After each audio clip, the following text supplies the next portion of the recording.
नमस्कार मंडळी, welcome back to Thamke family neuro. तर आज खूपच स्पेशल दिवस आहे, कारण आपल्याला माहितीच आहे की 6 जूनला आपल्या छत्रपती शिवाजी महाराजांचा राज्याभिषेक झाला होता. आणि आपल्या महाराष्ट्रामध्ये, आपल्या भारतामध्ये सगळीकडे हा राज्याभिषेक सोहळा खूप उत्साहाने साजरा केला जातो. नेदरलँड्समधल्या अल्मेर या शहरामध्ये आज इंडियन समर फेस्टिवल आहे आणि या समर फेस्टिवलची जी सुरुवात आहे ती शिवराज्याभिषेक सोहळ्याने होणार आहे.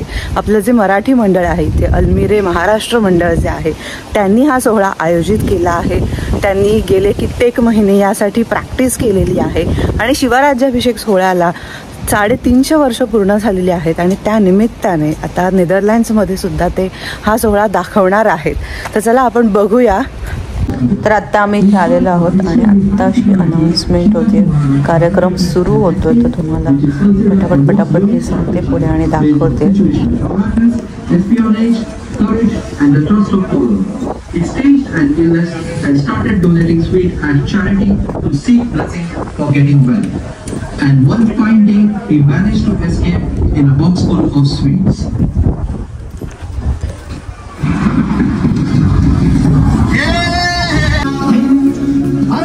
आगे चलो कितने भी हुशार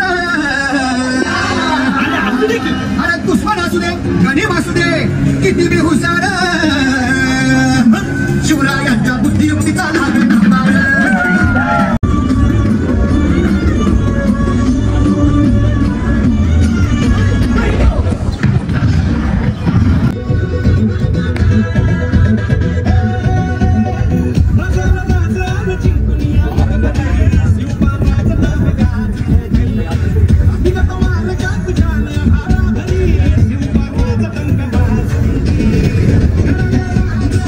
आम्हाला असं वाटलं होतं की हा जो परफॉर्मन्स आहे तो स्टेजवरती असेल, तर तुम्ही बघू शकता किती मोठ्या प्रमाणावर यांनी आयोजन केलेलं आहे आणि पूर्ण ग्राउंड कव्हर केलेलं आहे.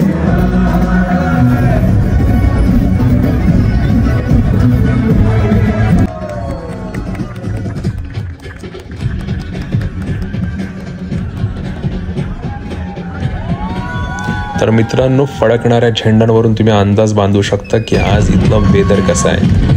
आज इकडे 10 डिग्री टेम्परेचर आहे, पण उत्साह एवढा जास्त आहे की माहोल गरम झालाय.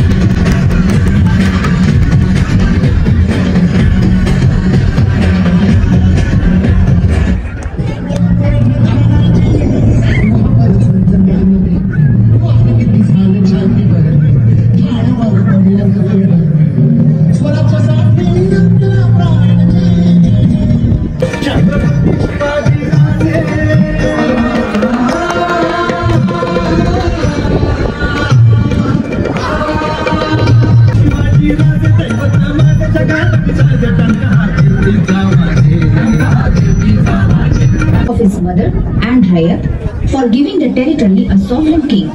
Thereafter, he was known over the world as Chhatrapati Shivaji Maharaj. Jagdamba Jagdamba.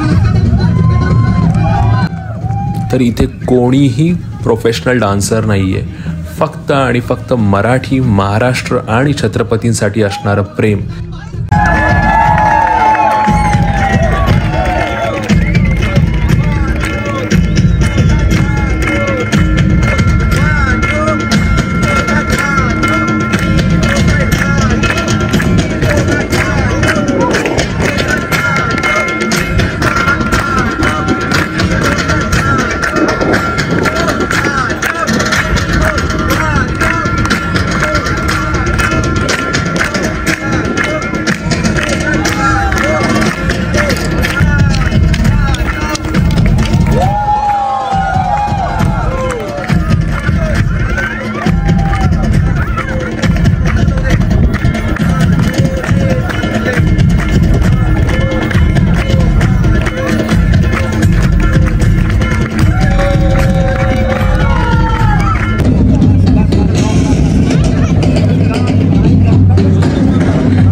इतक्या साऱ्या लोकांचा सहभाग असलेला परफॉर्मन्स नेदरलँड्समधल्या लोकांनी कदाचित पहिल्यांदाच पाहिला असेल, आणि ते पण ऑन द स्टेज नसून डायरेक्ट ग्राउंडवरती यांनी हे सगळं परफॉर्म केलं. आम्हाला तर आम्ही महाराष्ट्राच्या बाहेर आहोत, देशाच्या बाहेर आहोत असं वाटलंच नाही. आज राज्याभिषेक सोहळा आम्ही प्रत्यक्षात रायगडावर जाऊन अनुभवतोय की काय असं वाटत होतं.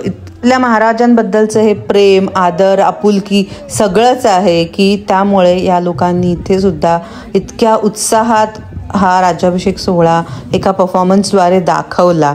हा इतका सुंदर परफॉर्मन्स पाहून सगळेच लोक भारावून गेले होते आणि प्रत्येकजण इथे येऊन ह्या सगळ्यांबरोबर फोटो काढत होतं. इकडची जी लोकल लोकं होती ह्या परफॉर्मन्सबद्दल प्रश्न विचारत होती. कसं प्रिपरेशन केलं तुम्ही, कोण आहेत, कशासाठी तुम्ही हे सादर केलं वगैरे सगळं विचारत होते आणि ते पाहून खूपच छान वाटलं. नमस्कार मंडळी, आपल्यासोबत आहेत महाराष्ट्र मंडळ अल्मेरेचे अध्यक्ष आणि सगळेच अध्यक्ष आहेत आपल्यामध्ये, सगळे सदस्य, सगळे अध्यक्ष. तर आपण त्यांना काही प्रश्न विचारणार आहोत की सर्वात पहिला प्रश्न आहे की हा आयोजन तुम्हाला कसं सुचलं? आम्ही गेल्या महिन्यात गांधी सेंटरला हा परफॉर्मन्स केलेला, कारण का शिवाजी महाराजांचा 350th कॉरोनेशनची ॲनिव्हर्सरी आहे आणि तोच आम्ही इथे भव्य प्रकारात सादर केला. आणि हे सर्व करताना, कारण का आपल्याला माहिती आहे नेदरलँडमध्ये वेदरचा खूप प्रॉब्लेम आहे, सर्वांच्या अपॉइंटमेंट घ्याव्या लागतात, सर्वांना आपली कामं, फॅमिली सगळं मॅनेज करावं लागतं. म्हणजे एवढे मोर दॅन 60+ फॅमिली आहे, बरोबर?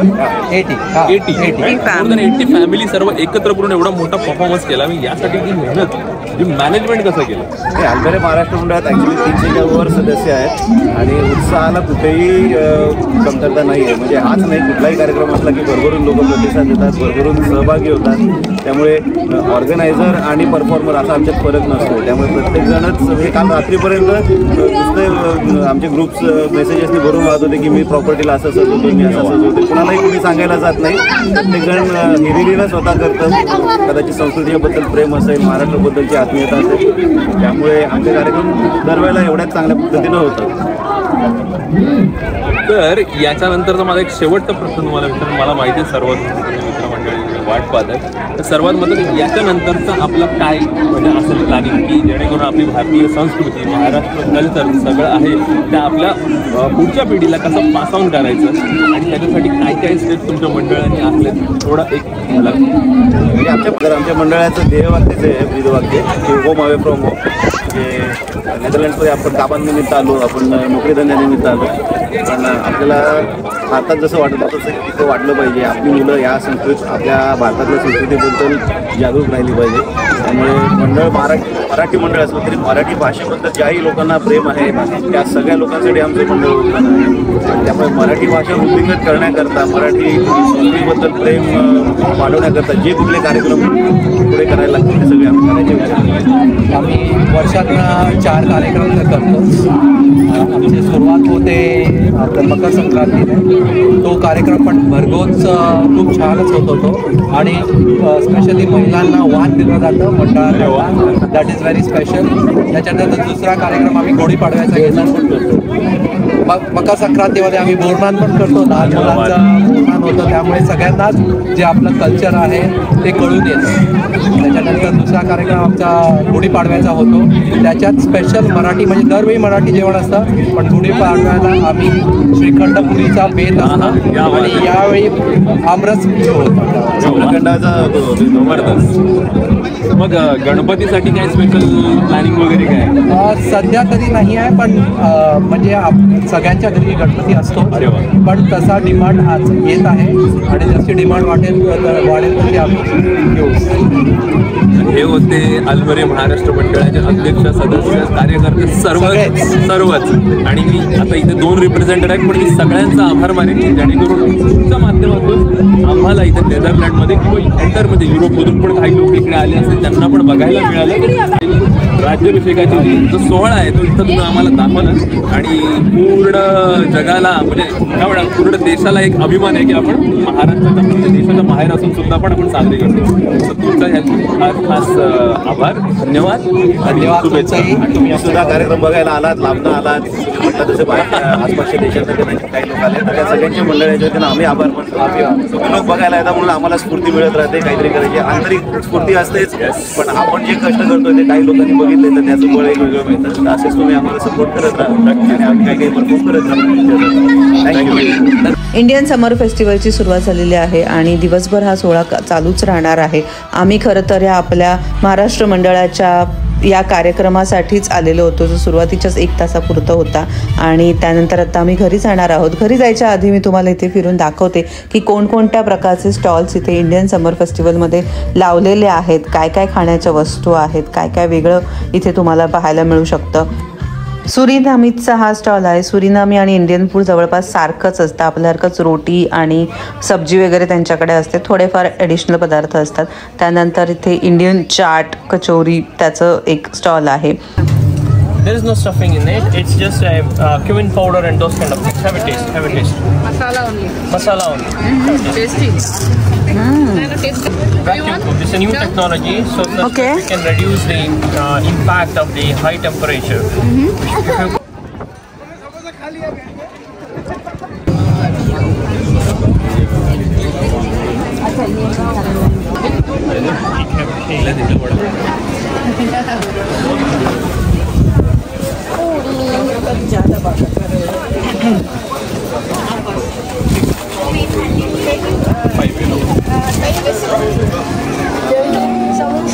कौन सी स्टेट की डिश है?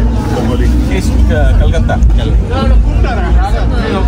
पाणी सेपरेट आहे, पुरी वेगळी आहे आणि शरणला आता पाणीपुरी मिळणार आहे. सोनू ही पकड, तो हातात एक उचल इथंच ठेवून द्या. लहान मुलांना खाण्यासाठी परफेक्ट पाणीपुरी आहे, पण आपल्यासाठी नाही, कारण त्यामध्ये रगडा किंवा मूग वगैरे काहीच टाकलेलं नाही आहे. सुखी पुरी आणि त्यात गोड पाणी असा प्रकार यांनी दिलेला आहे. पण ती सुद्धा 6 युरोला मिळाली आहे.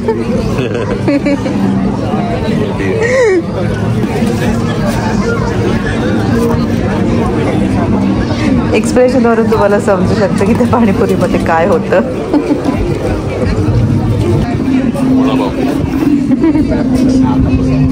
कशी आहे टेस्ट? ठीक आहे, एवढं स्पायसी मिळणार नाही आपल्याला तिखट. तर आपल्याला जी टेस्ट आपली महाराष्ट्राची तेवढं नाही मिळणार, पण चांगलं आहे, गुड. इंडियन फेस्टिवल्स असतात ना, तेव्हा मला असं वाटतं की इथे राहणाऱ्या लोकल लोकांची, डच लोकांची सुद्धा खूप मजा होत असेल, कारण की खूप साऱ्या वेगवेगळ्या प्रकारचं फूड त्यांना इथे खायला मिळतं. आधी त्यांना भीती असते की आपलं फूड स्पायसी असतं, पण जर तुम्ही काही पदार्थ असे आहेत आपले जे इडली, डोसा यासारखे, तर ते लोक खूप आवडीने खातात. आणि तुम्ही बघू शकता की हे काही स्टोअर्स आहेत, त्याच्या बाहेर खूपच गर्दी आहे, कारण की हे नेदरलँड्समधले फेमस इंडियन रेस्टॉरंट आहेत आणि त्यामुळे अर्धा तास तरी लाईनमध्ये उभं राहावं लागेल इथे जर काही घ्यायचं असेल तर. अल्मीर सेंट्रममध्ये आलेलो आहोत, तर इथला आजूबाजूचा परिसर कसा आहे त्याची छोटीशी झलक तुम्हाला दाखवते. युरोपमधल्या कोणत्याही शहरामध्ये तुम्ही गेलात तर त्या शहराचं एक सेंट्रम असतं आणि त्याच्या आजूबाजूला सगळे दुकानं, मॉल्स सगळं असतं. आणि हे जे सेंट्रम आहे ते आमच्या ॲम्स्टरडॅम या सेंट्रमपेक्षा खूप वेगळं आहे. खूपच भारी, मला असं वेगळ्याच कंट्रीमध्ये आलो की काय युरोपच्या असा फील येतोय आज.